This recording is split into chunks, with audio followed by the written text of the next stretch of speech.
Hello, my dear students. Welcome back. So, beta, as you know, we have started this sample paper और इसमें से हम बहुत कुछ कर चुके हैं and whatever is remaining, we will start today.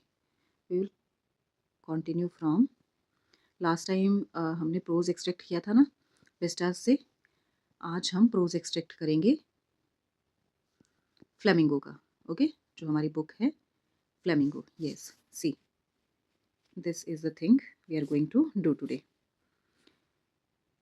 Okay, beta. So read the given extracts and answer the questions for any one of the two given.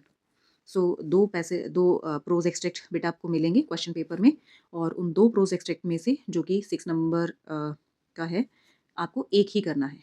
Okay, any one. देखिए कितना अच्छे से, कितना बड़ा बड़ा इन्होंने लिखा हुआ है ना. ये देखिए, एनी वन. दोनों में से सिर्फ एक ही आपको करना है, विस्टास के और फ्लेमिंगो के जो एक्सट्रैक्ट आपको मिलेंगे. तो चलिए पढ़ना स्टार्ट करते हैं हम इसको. Poor man, it was in honor of this last lesson that he had put on his fine Sunday clothes. देखिए, फाइन संडे क्लोथ्स किसने पहने हुए थे? संडे वाले फाइन सुंदर कपड़े. And now I understood why the old man of the village, गांव के जो बड़े बुजुर्ग थे, were sitting there in the back of the room. वो रूम में पीछे वाले बेंचेस पे बैठे हुए थे. आपको याद आ ही गया होगा कौन सा चैप्टर है ये, last lesson. Okay, it was because they were sorry too. और वो क्यों बैठे हुए थे जो गांव के ओल्ड मैन हैं, बड़े लोग हैं? क्योंकि वो भी सॉरी फील कर रहे थे. और वो किस चीज़ के लिए सॉरी फील कर रहे थे? That they had not gone to school more, कि वो भी स्कूल ज़्यादा नहीं जा पाए थे. It was their way of thanking our master for his 40 years of faithful service and of showing their respect for the country that was theirs no more. तो वो जो यहाँ पे आए थे, वो एक तरीके से, इट वॉज देयर वे, उनका एक तरीका था. जो एम हैमल ने 40 साल की फेथफुल सर्विस उनको दी है, उनके यहाँ पे दी है. तो उसके लिए वो मास्टर को, मिस्टर एम हैमल को थैंक यू कहने आए थे, और उस कंट्री के लिए जो कि अब उनकी नहीं थी, दैट वॉज देयर्स नो मोर, जो अब उनकी नहीं रही थी, उसके लिए अपनी रिस्पेक्ट दिखाने आए थे. ओके बेटा. तो poor man, who is the poor man? Poor man is Mister M Hamel. M Hamel के लिए जो है पुअर मैन वर्ड यूज़ किया गया है.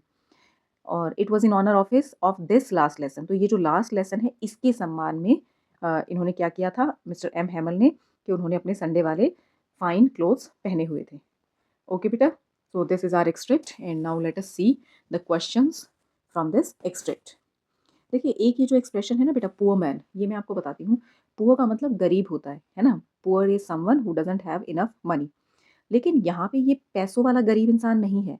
ये कौन सा गरीब इंसान है? वो जो कि बेचारा 40 साल तक उसने स्कूल में अपनी सेवाएं दी हैं, और अब उसको एक तरीके से निकाला जा रहा है. क्यों निकाला जा रहा है? क्योंकि जर्मन सोल्जर्स जो हैं, जर्मन आर्मीज जो हैं, जर्मनी जो कंट्री है, उसने फ्रांस की 2 डिस्ट्रिक्ट्स एल्सेस और लॉरेन के ऊपर कब्जा कर लिया है. ओके, तो बेचारा आदमी, यहाँ पे वो गरीब आदमी नहीं है, ये पुअर मैन है, बेचारा. मिस्टर एम हैमल जो है वो बहुत ही पुअर मैन बन गया है, बेचारा इंसान बन गया है, कि उसको इस तरीके से जाना पड़ रहा है. Okay, now let us read the first question बेटा. Why does the narrator refer to M Hamel as poor man? तो नरेटर जो है, नरेटर कौन है हमारा, याद है आपको? नरेटर एक स्टूडेंट है. क्या नाम है स्टूडेंट का? फ्रेंड्स. तो फ्रेंच जो कि नरेटर है, वो एम हैमल को पुअर मैन क्यों कहता है, उसको बेचारा आदमी क्यों कहता है? फोर ऑप्शंस आर गिवन बेटा. First is he empathizes with M. Hamel as he had to leave the village. Okay, कि वो एम हैमल के साथ एम्पेथाइज कर रहा है, उसकी फीलिंग्स को वो फील कर पा रहा है, क्योंकि एम हैमल को अब गांव छोड़कर जाना पड़ रहा है. हाँ, हो सकता है. Second option is he believes that M Hamel's fine Sunday clothes clearly reflected that he was not rich. देखिए, मैंने आपको बताया था कि ये जो पुअर मैन है, ये पैसे के बारे में नहीं है. This is not about money. Okay, तो ये ऑप्शन हमारा बिल्कुल गलत है, totally wrong. He feels sorry for M Hamel as it was his last French lesson. तो वो एम हैमल के लिए सॉरी फील करता है क्योंकि ये उसका लास्ट फ्रेंच लेसन है. हाँ, ये भी हो सकता है बिल्कुल. He thinks that M Hamel's patriotism and sense of duty resulted in his poverty. ऐसा तो कुछ भी नहीं है कि उसकी जो देशभक्ति है और उसकी जो सेंस ऑफ ड्यूटी है, कर्तव्य की भावना है, उसके कारण वो गरीब हो गया. देखो, ऐसा तो हो ही नहीं सकता. अब आप ये देखिए कि हमारे पास दो ऑप्शन जो है, इनमें से बेटर ऑप्शन कौन सा है? He empathizes with M Hamel as he had to leave the village. देखिए, उसको गांव छोड़ के जाना पड़ रहा है या नहीं जाना पड़ रहा है, देखिए उसकी सिस्टर जो है वो बैग पैक कर रही है अपस्टेयर्स, ये भी हमें पता है। लेकिन फिर भी गाँव छोड़ के जाने के लिए तो पता नहीं एम्पैथाइज़ कर रहा है कि नहीं कर रहा है फ्रेंड्स उसके साथ। He feels sorry for M Hamel as it was his last French lesson. तो हाँ, वो सॉरी इसलिए तो पक्का ही फ़ील कर रहा है कि ये एम हैमल का लास्ट फ्रेंच लेसन है। इसके बाद फ्रेंच यहाँ पे नहीं पढ़ाई जाएगी। और देखिए बेटा, मेनली हमारे लिए यही है कि फ्रेंच लेसन जो है, देखिए एक थंडर क्लैप जो वर्ड आया ना चैप्टर में, वो भी यही है कि एकदम से जब उसने बताया कि French will not be taught to you people any more, अब आपको फ्रेंच नहीं पढ़ाई जाएगी, अब आपको जर्मन पढ़ाई जाएगी। तो मेन जो हमारा फोकस है वो इस फ्रेंच लैंग्वेज पे है, जो कि उनकी मदर टंग है। फ्रेंच पीपल जो है उनकी मदर टंग फ्रेंच है। तो ये वाला हमारा बेस्ट ऑप्शन है। ओके, जब भी आप कोई क्वेश्चन पढ़ते हैं ना बेटा, तो कई बार होता है कि 2 या 3 ऑप्शन जो हैं वो हमें सारे ही ठीक लगते हैं, बट फिर हमें क्या करना है कि जो बेटर ऑप्शन है तीनों में से, बेटर है और जो तीनों में से बेस्ट है उसको हमने सेलेक्ट करना होता है। ओके बेटा, now come to the next question. Second question is which of the following idioms, idioms होते हैं मुहावरे और लकोक्तियाँ। ओके, सो कौन सा मुहावरा जो है might describe the villagers act of attending the last lesson most accurately. तो इनमें से कौन सा मुहावरा है जो विलेजर्स के लास्ट लेसन को अटेंड करने के लिए मोस्ट एक्यूरेटली जो है वो सूट करता है। Too good to miss, okay, इतना अच्छा कि आप उसको मिस नहीं करना चाहते हैं। Too little too late, too little too late का मतलब होता है बेटा कि बहुत कम एफर्ट्स करना और वो भी बहुत लेट करना। तो देखिए जो उसके एफर्ट्स हैं ना गाँव वालों के, वो कम भी हैं और लेट तो हैं ही हैं, क्योंकि अब तो दोनों डिस्ट्रिक्ट जो हैं उन पे कब्ज़ा हो चुका है जर्मन सोल्जर्स का। और लिटिल भी हैं, कम भी हैं। अब उनके बैठने से वहाँ पे क्या हो जाएगा? अब तो वो कुछ भी नहीं कर सकते, सिर्फ बैठने से वो रिस्पेक्ट दे सकते हैं और तो कुछ कर नहीं सकते। Next is too many cooks spoil the broth. इसमें होता है कि जब एक काम के लिए कोई बहुत ज़्यादा लोग मोर देन रिक्वायरमेंट इकट्ठे हो जाते हैं तो वो काम को ख़राब कर देते हैं। तो देखिए ये तो कुछ था नहीं, है ना? टू कूल फॉर स्कूल, ये तो एक अलग ही तरह की प्रोवर्ब है कि जब आप अपने आप को इतना फैशनेबल समझते हैं कि आपको लगता है कि स्कूल जैसे बोरिंग कामों के लिए नहीं बना हूँ। तो इनमें से बेटा देखिए टू गुड टू मिस, जो एम हैमल का लेक्चर है it was too good to miss, कि वो मिस नहीं करना चाहते।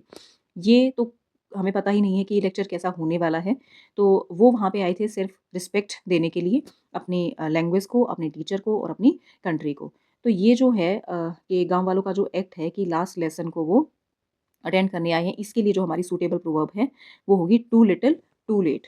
बहुत कम है उनकी साइड से। देखिए वो रिग्रेट भी कर रहे थे ना, चैप्टर में हमने पढ़ा था, वो रिग्रेट कर रहे थे कि हमने अपने बच्चों को स्कूल क्यों नहीं भेजा, हमने उनको फार्म पे काम करने के लिए भेज दिया, है ना, हमने बड़ा सीरियसली नहीं लिया। टीचर भी रिग्रेट कर रहा था, बच्चे भी रिग्रेट कर रहे थे। तो जब टाइम निकल जाता है उसके बाद जब आप रिग्रेट करते हो तो उस चीज़ का कोई फ़ायदा नहीं होता है। ओके बेटा, so second is our correct answer.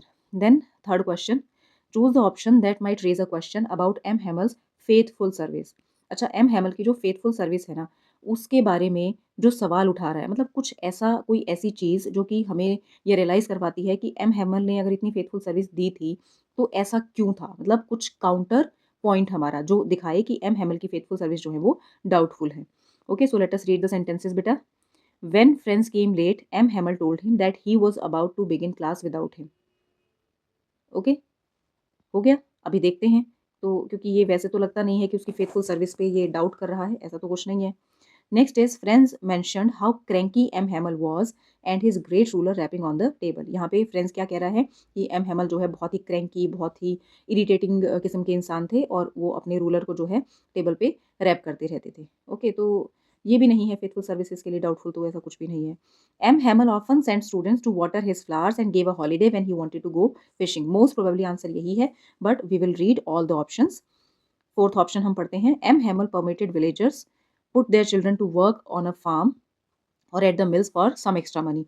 तो एम हैमल ने जो है परमिट किया था कि विलेजर्स जो है वो अपने बच्चों को फार्म में काम करने के लिए या मिल्स पे काम करने के लिए भेज सकते हैं ताकि वो कुछ एक्स्ट्रा पैसे कमा सकें। लेकिन देखिए बेटा, ऐसा एम हैमल की तरफ से तो कोई परमिशन नहीं आई थी। हाँ, उसने ये ज़रूर बोला था कि गाँव वालों ने भी अपने बच्चों को डेली स्कूल ना भेज के उनको काम करने के लिए फार्म्स में और मिल में भेज दिया था। ओके बेटा, तो हमारा मोस्ट सूटेबल आंसर जो है वो है थर्ड ऑप्शन। थर्ड ऑप्शन में क्या है, देखिए एम हैमल ने अपने बच्चों को कहाँ भेजा था, अपने प्लांट्स को पानी देने के लिए। और साथ-साथ जब कभी उसको फिशिंग के लिए जाना होता था, तो वो क्या करते थे कि बच्चों को की छुट्टी कर देते थे। तो ये जो है लाइन, ये उनकी फेथफुल सर्विसेज़ पे बेटा डाउट करती है। ओके? कि अगर वो इतने ही सिंसियर टीचर थे, तो उन्होंने बच्चों को अपने काम के लिए छुट्टी क्यों दी और बच्चों से अपने काम क्यों करवाए? समझ आया? कि उनकी फेथफुल सर्विसेज़ के ऊपर ये जो लाइन है, ये सवाल उठाती है। ओके बेटा, fourth question is dash the country was no more theirs refers to, country जो है अब उनकी नहीं थी, ये बात किस चीज़ को रेफर करती है? फ्रेंच इन्वेजन ऑफ प्रशिया, नहीं, फ्रेंच जो है उन्होंने प्रशिया पे इन्वेड नहीं किया था, आक्रमण नहीं किया था। प्रशियन इन्वेजन ऑफ फ्रेंच, हाँ ये तो था ही, जो प्रशिया है उसने फ्रांस पे इन्वेड किया है, उस पर आक्रमण किया है।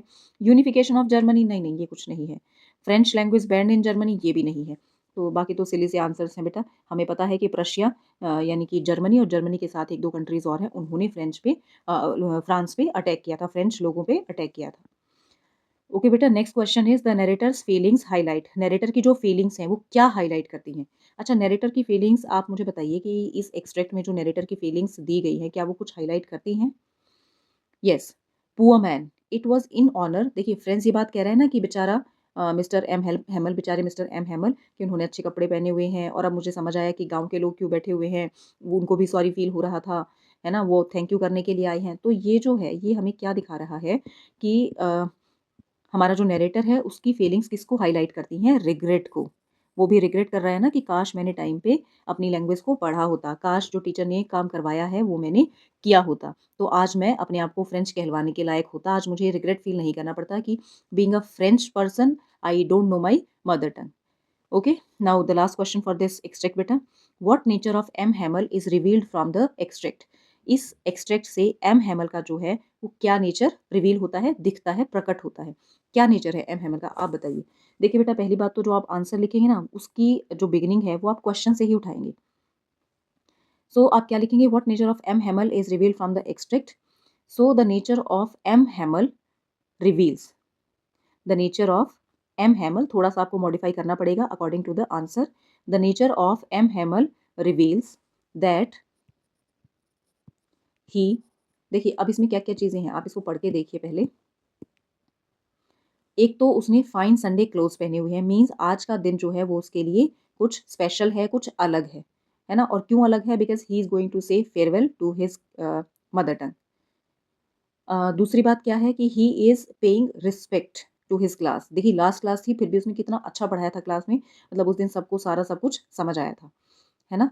तो एम हैमल जो है, पहली बात तो the nature of M Hamel reveals that he was a considerate person. Considerate कौन होता है? कि जो दूसरों की फीलिंग्स की वैल्यू करता है, उनको सम्मान देता है, that he was a considerate person. दूसरा हमें क्या पता चलता है? That he was respected by villagers. Okay, गांव वाले उसको सम्मान देने के लिए ही वहाँ पे आए हैं। He was respected by villagers. And एक बात हम ये भी कहेंगे, ही वॉज इमोशनल, है ना, इमोशनल भी था ही था वो। लास्ट में तो कुछ बोल भी नहीं पाए थे मिस्टर एम हैमल, है ना, उन्होंने सिर्फ चौक से लिख दिया था we were love France, long live France. तो ये दो तीन चीज़ें आपको लिख देनी है बेटा, और कोशिश कीजिएगा कि ग्रामेटिकल मिस्टेक्स ना हो, और अदरवाइज भी ये एक नंबर का ही क्वेश्चन है, तो आप इसमें कोई भी एक क्वालिटी उनकी लिख देंगे that he was respected by villagers. बड़ा एविडेंटली दिख रहा है ना हमें एक्सट्रैक्ट में कि गांव वाले उनके सम्मान में ही वहाँ पे आए हुए हैं, तो he was respected by villagers, काफ़ी है। कंसीडरेट पर्सन लिखेंगे तो भी काफ़ी है कि वो कंसीडरेट था, दूसरों की फीलिंग्स को वैल्यू करता है, और इसीलिए लास्ट क्लास में भी वो बच्चों को, मतलब लास्ट क्लास में तो वो ऐसे पढ़ा रहे थे जैसे कि वो चाहते थे कि मैं सारी नॉलेज इनको आज ही दे दूँ। ओके बेटा, now we will do the next extract. So this is our second extract बेटा। इन दोनों में से आपको एक ही अटेम्प्ट करना है एग्जाम में, बट यहाँ पे हम अपनी रिहर्सल कर रहे हैं, प्रैक्टिस कर रहे हैं, तो हम दोनों ही एक्सट्रैक्ट को अटेम्प्ट करेंगे। Saul Bellow who has consented to be interviewed. देखिए पहली ही लाइन में आपको पता चल गया कि जो चैप्टर है हमारा वो है the interview. Interviewed on several occasions, nevertheless once described interviews as being like thumbprints on his windpipe. Saul Bellow जिन्होंने बहुत सारे ओकेजन्स पे इंटरव्यूज़ के लिए जो है अपनी कंसेंट दी थी, अपनी सहमति दी थी, लेकिन फिर भी नेवरदीलेस हाउएवर एक बार उन्होंने इंटरव्यू के बारे में बताया कि इंटरव्यू जो है वो कैसे होते हैं, being like thumbprints on his windpipe, मतलब जैसे कोई उनका गला दबा रहा है, जैसे कोई उनको मारना चाहता है, means he was feeling suffocated, जैसे उनको सांस नहीं आ रही है जब कोई इंटरव्यूअर इंटरव्यू लेता है। Yet despite the drawbacks of the interview, लेकिन इंटरव्यू के इतने ड्रॉबैक्स, इंटरव्यू में इतनी कमियां होने के बावजूद, it is a supremely serviceable medium of communication. ये कम्युनिकेशन का एक सुप्रीमली सर्विसेबल, मतलब जिसे लोगों को आपके बारे में पता चलता है, उसका बेस्ट मीडियम है कम्युनिकेशन का। These days more than at any other time, our most vivid impressions of our contemporaries are through interviews, Denis Brian has written. तो डेनिस ब्रायन एक हुए हैं राइटर, उन्होंने क्या कहा है कि हमारे आज के टाइम में मोर than at any other time, किसी भी दूसरे टाइम के कंपैरेटिवली आज के टाइम में हमारे जो कंटेम्परेरीज हैं उनके बहुत ही विविड, बहुत ही क्लियर इंप्रेशंस जो हैं वो हम तक किसके थ्रू पहुंचते हैं, इंटरव्यू के थ्रू पहुंचते हैं। तो इंटरव्यू जो है एक वो बहुत ही इंपॉर्टेंट मीन्स है, एक बहुत ही इंपॉर्टेंट, एक बहुत ही पावरफुल मीन्स है। Almost everything of moment reaches us through one man asking questions of another. और उस मोमेंट का हर कुछ जो है वो हम तक पहुंचता है जिसमें एक आदमी जो है वो दूसरे आदमी से क्वेश्चंस कर रहा है। बिकॉज ऑफ दिस और इसी के कारण the interviewer holds a position of unprecedented power and influence. और इसी के कारण ही इंटरव्यूअर जो है वो एक यूनिक तरह की पावर और इन्फ्लुएंस को ऑक्यूपाई करता है। मतलब एक ऐसी पावर जैसी कि पहले कभी किसी के पास रही ही ना हो, ऐसी पावर होती है इंटरव्यूअर के पास। Now let us come to the questions बेटा। How would you describe Dennis Brian's opinion on interviews. Dennis Brian ने इंटरव्यूज़ के बारे में जो ओपिनियन दी है, जो यहाँ थी ना कि आज के टाइम में हमारे जो कॉन्टेम्परेरीज हैं उनके सबसे क्लियर इंप्रेशंस हमारे पास इंटरव्यू के थ्रू ही पहुँचते हैं।